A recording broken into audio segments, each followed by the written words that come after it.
प्राणोपासना शुभास्ते संतु पंथानः। इंद्रियां व मन जब सांसारिक विषयों से रुक जाते हैं तो मन में एकाग्र स्थिति आ जाती है। इसी एकाग्र अवस्था में आत्मा का साक्षात्कार होता है। जब मन में कोई आलंबन भी शेष नहीं रहता, संस्कार शेष होते हैं, यह मन की निरुद्ध अवस्था है। इस अवस्था में आत्मा बिना किसी अन्य करण की सहायता के सीधे परमात्मा का साक्षात्कार करता है। अभ्यास करते करते योगी के संस्कार दग्ध बीज हो जाते हैं तथा वह जीवन मुक्त हो जाता है। देहावसान के बाद 36,000 बार सृष्टि की उत्पत्ति व प्रलय की अवधि पर्यंत मुक्ति का आनंद भोगता है। मुक्ति दुखों की आत्यंतिक निवृत्ति का नाम है। अभ्यास और वैराग्य सांसारिक विषयों से मन को रोकने के उपाय हैं। वस्तुओं पदार्थों का सही सही ज्ञान होगा तो उनका सही उपयोग लिया जा सकेगा। गलत जानकारी होगी तो उपयोग भी नहीं लिया जा सकेगा तथा हानि भी होगी। इस संसार में ईश्वर, जीव व प्रकृति तीन ही सत्तात्मक पदार्थ हैं। ईश्वर सच्चिदानंद स्वरूप, निराकार, सर्वशक्तिमान, न्यायकारी, दयालु, अजन्मा, अनंत, निर्विकार, अनादि, अनुपम, सर्वाधार, सर्वेश्वर, सर्वव्यापक, सर्वांतर्यामी, अजर, अमर, अभय, नित्य, पवित्र और सृष्टि करता है। जीवात्मा शुद्ध स्वरूप, अल्पज्ञ और परिमित गुण कर्म स्वभाव वाला है। बल, पराक्रम, आकर्षण, प्रेरण आदि 24 प्रकार के स्वाभाविक गुण व शक्ति वाला है। आत्माएं अनंत हैं तथा चेतन हैं। शेष समस्त पदार्थ अंतःकरण, मन, बुद्धि, अहंकार से लेकर स्थूल पृथ्वी आदि पर्यंत सभी सत्व, रज, तम से बने हैं तथा चेतन नहीं हैं। सांसारिक पदार्थों से, उनके भोग से जो सुख की प्राप्ति अनुभूति होती है वह दुख मिश्रित है, सापेक्ष भी है। जो जिससे बनेगा उसमें उसके गुण आएंगे ही। जब साधक पदार्थों के गुणों का समुचित ज्ञान करता है तो संसार के विषय भोगों की निस्सारता को, दुख को समझ लेता है। इस ज्ञान से ही वैराग्य होता है। ज्ञान पूर्वक किसी विषय का त्याग देना, उस विषय के प्रति तृष्णा न होना वैराग्य है। ज्ञान की पराकाष्ठा वस्तुतः वैराग्य है। उस ज्ञान को आधार मानकर विषयों से मन व इंद्रियों को दूर करने का प्रयत्न अभ्यास है। अभ्यास व वैराग्य से मन व इंद्रियों को संसार के विषयों से मोड़कर अंतर्मुखी बनाया जा सकता है। जब ज्ञान पूर्वक संसार की वस्तुओं की वास्तविकता समझकर साधक ईश्वर की प्राप्ति की उत्कट इच्छा करता हुआ ईश्वर प्रणिधान करता है तो समाधि की सिद्धि होती है। जिसमें प्रीति होगी मानव वही कार्य करेगा। जब भगवान में प्रीति होगी तो उसे प्राप्त करने का कार्य ही करेगा। वह संसार से राग नहीं रखेगा, अतः ईश्वर प्राप्ति होगी ही। उपनिषद में भी कहा गया है, यदा सर्वे प्रमुच्यन्ते कामा येस्य हृदि स्थिताः अथ मर्त्यो मृतो भवति अत्र ब्रह्म समश्नुते। कठोपनिषद। योग दर्शन के विभिन्न सिद्धांतों का अध्ययन व अभ्यास आपके द्वारा किया गया है। प्राणायाम के विषय में थोड़ा विचार करेंगे। योग का प्रथम मुख्य बिंदु है मन को रोकना। मन प्राण के बंधन वाला है, अतः प्राण के स्थिर होने पर मन स्थिर हो जाता है। स यथा शकुनिः सूत्रेण प्रबद्धो दिशं दिशं पतित्वा अन्यत्र आयतनम् अलब्ध्वा बन्धनमेवोपाश्रयत एवमेव खलु सौम्य तन्मनो दिशं दिशं पतित्वा अन्यत्र आयतनम् अलब्ध्वा प्राणमेवोपाश्रयते प्राणबन्धनं हि सौम्य मना इति। छांदोग्योपनिषद। जैसे डोर से बंधा हुआ पक्षी दिशा दिशा में उड़ उड़ कर जाता है, कहीं ठिकाना न पाकर जहाँ बंधा होता है वहीं आकर आश्रय पाता है, हे सौम्य, इसी प्रकार मन दिशा दिशा में उड़कर जाता है, कहीं ठिकाना न पाकर प्राण का ही सहारा लेता है। प्राण मन का बंधन है, अधिष्ठान है। योग का दूसरा मुख्य बिंदु है अज्ञान को नष्ट करना तथा ज्ञान को बढ़ाना। ततः क्षीयते प्रकाशावरणम अनुसार प्रकाश का आवरण जो अज्ञान है वह प्राणायाम से नष्ट होता है तथा ज्ञान बढ़ता है। महर्षि दयानंद जी महाराज ऋग्वेद आदि भाष्य भूमिका में लिखते हैं, इस प्रकार प्राणायाम पूर्वक उपासना करने से आत्मा के ज्ञान का आवरण ढांपने वाला जो अज्ञान है वह नित्य प्रति नष्ट होता जाता है और ज्ञान का प्रकाश धीरे धीरे बढ़ता है। धारणा सूच योग्यता मनसः सूत्र की व्याख्या करते हुए महर्षि लिखते हैं, प्राणायाम अभ्यासादेव प्रच्छर्दन विधारणाभ्याम व प्राणस्य इति वचनात् प्राणायामानुष्ठानेन उपासकानां मनसो ब्रह्मध्याने सम्यक योग्यता भवति। प्रच्छर्दन विधारणाभ्याम व प्राणस्य की व्याख्या करते हुए महर्षि सत्यार्थ प्रकाश में प्राणायाम करने की विधि बताते हैं। जैसे अत्यंत वेग से वमन होकर अन्न बाहर निकल जाता है, वैसे प्राण को बल से बाहर फेंक के बाहर ही यथाशक्ति रोक देवें।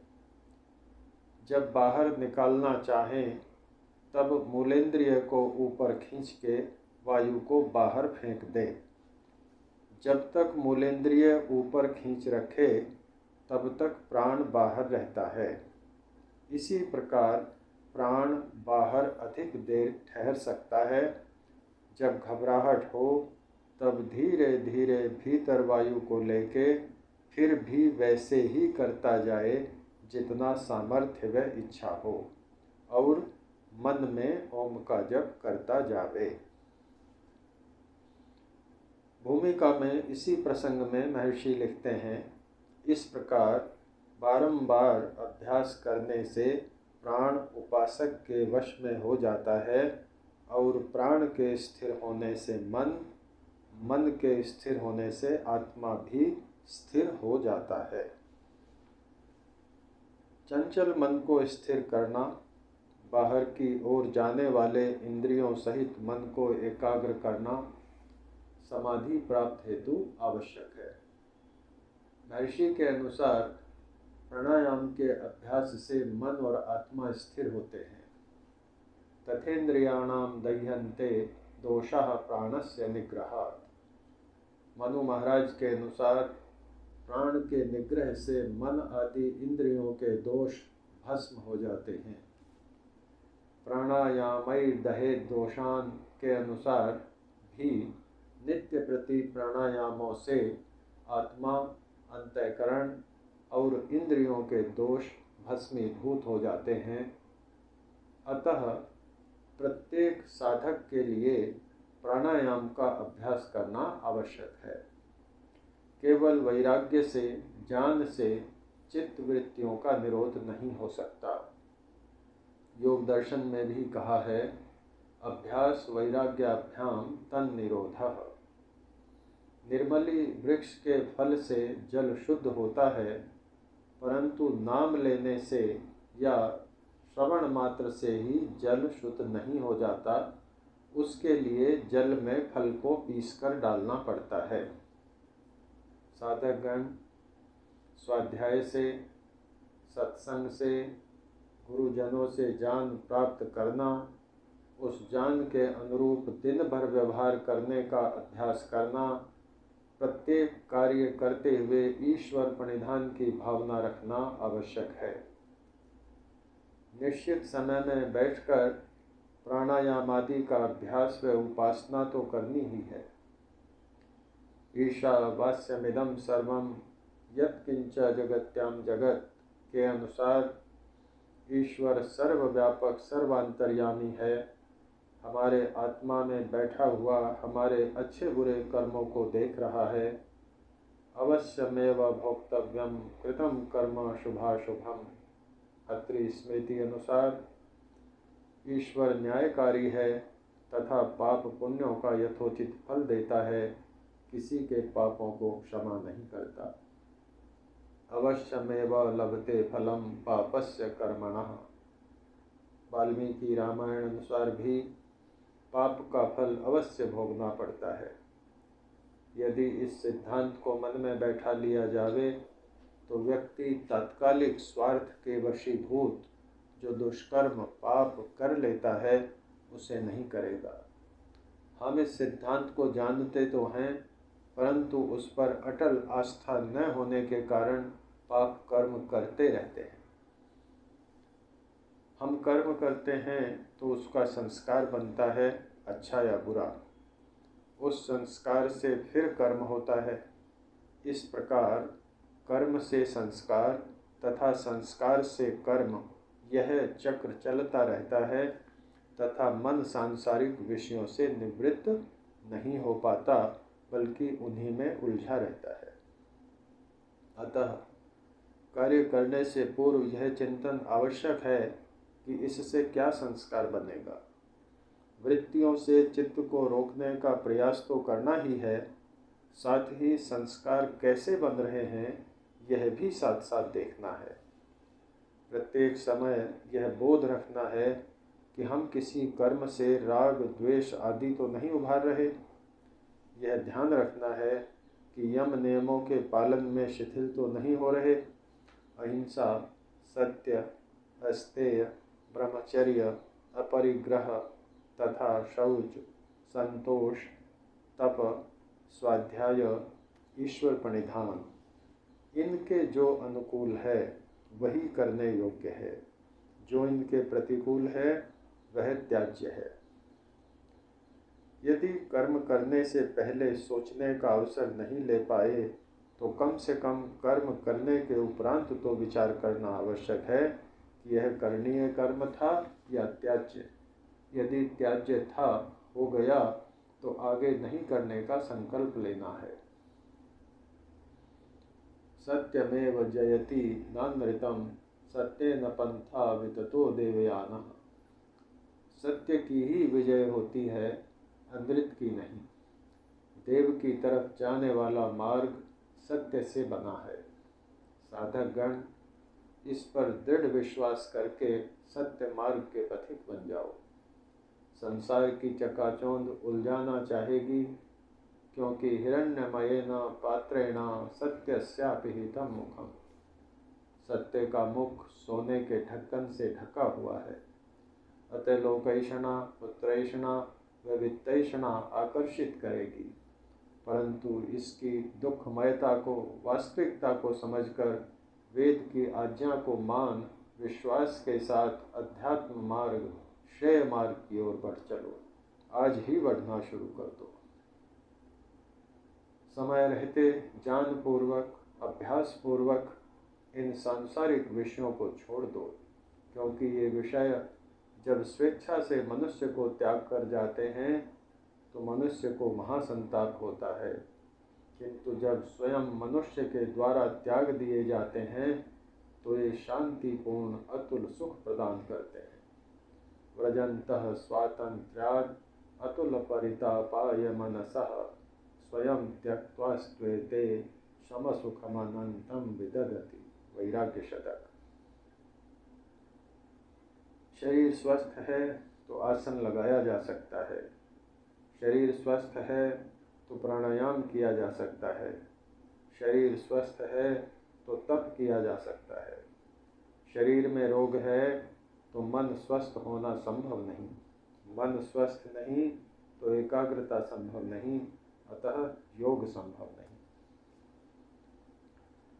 यावत् स्वस्थमिदं शरीरमरुजं यावच्च दूरे जरा यावच्चेन्द्रियशक्तिरप्रतिहता यावत् क्षयो नायुषः आत्मा श्रेयसि तावदेव विदुषा कार्यप्रयत्नो महान् प्रोद्दीप्ते भवने तु कूपखननं प्रत्युद्यमः कीदृशः।